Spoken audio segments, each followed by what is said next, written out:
So today I'm going to talk about a few things. I'm going to talk about our bodies. I'm going to talk about a relationship with the body and anxiety. And I'm going to talk about how that anxiety may show up in our bodies.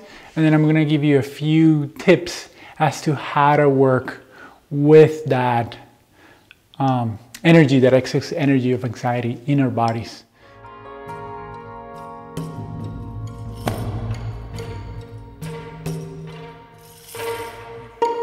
The first thing that I want to say is that we in our modern society, we're not very in touch with our bodies.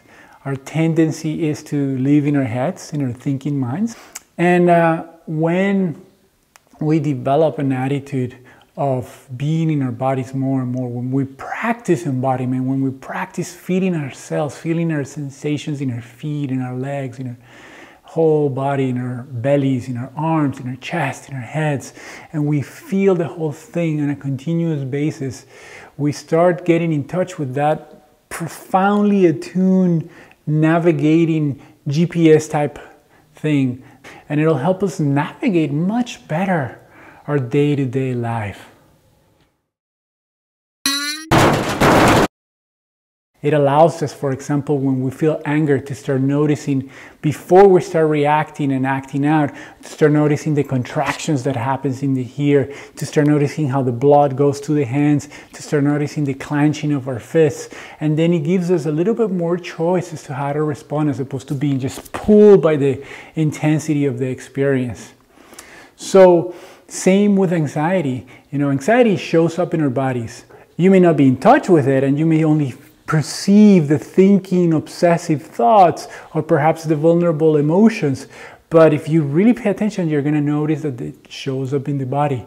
And, you know, some ways in which it may show up by having tightness in the solar plexus, tightness in the chest, you know, so-called like sensations of butterflies in the stomach, but not the excited ones, but the more scared ones. You may feel like some kind of energy buzzing in the hands, like kind of like a jitteriness in the hands, and same in the legs. You may feel this buzzing current energies that are moving around in the legs. And all of these are different manifestations of the excess energy that anxiety is. So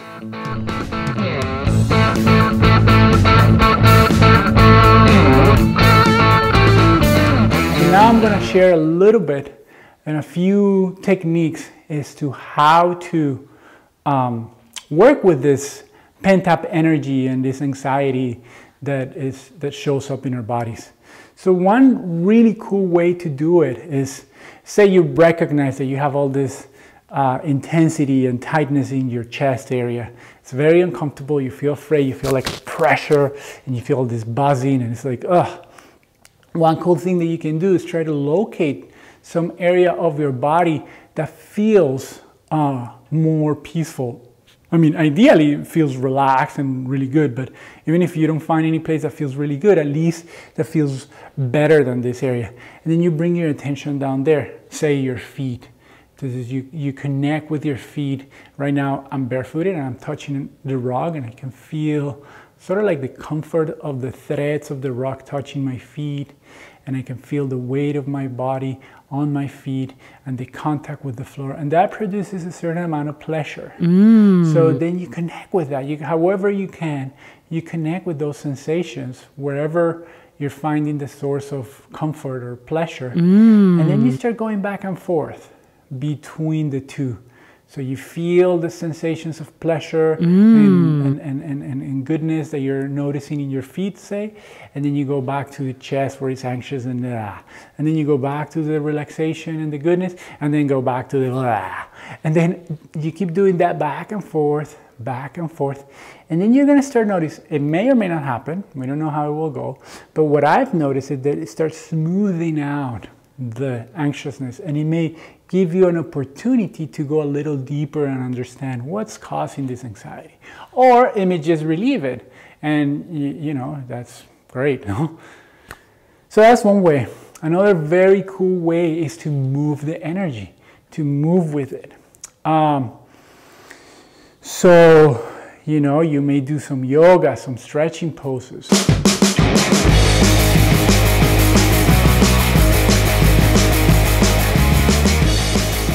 movement can be great, no? It can be, as I said, with doing stretching or yoga, but it can also be kind of like martial arts, dancing. I love dancing. It really, just moving my body to music, or even moving like this, as I'm moving like this, just letting the energy flow and move through me. And again, one really important thing here about movement is that we want to stay present, to stay connected, to feel the sensations, to feel the cells in our body, our bones, our muscles are there moving, and to feel the energy itself. Because if you're doing the movement mindless, then you're not getting that therapeutic effect. The transformation happens when we're aware, when we're present with the experience. Transformation doesn't happen if we're somewhere else. We are doing the movement, but we're thinking about this or that. We're caught up in our heads. No, you want to be, your consciousness, your awareness wants to be permeating the experience as you're doing whatever is it that you're doing. All right. Thank you for watching. If you haven't subscribed and you want to keep getting videos that I do weekly, feel free to do it. Just click on the subscribe button. And okay, everyone, I'll see you all next week. And may we all have open, luscious, juicy hearts, solid, planted, grounded bellies, clear, open, sharp minds. Thank you.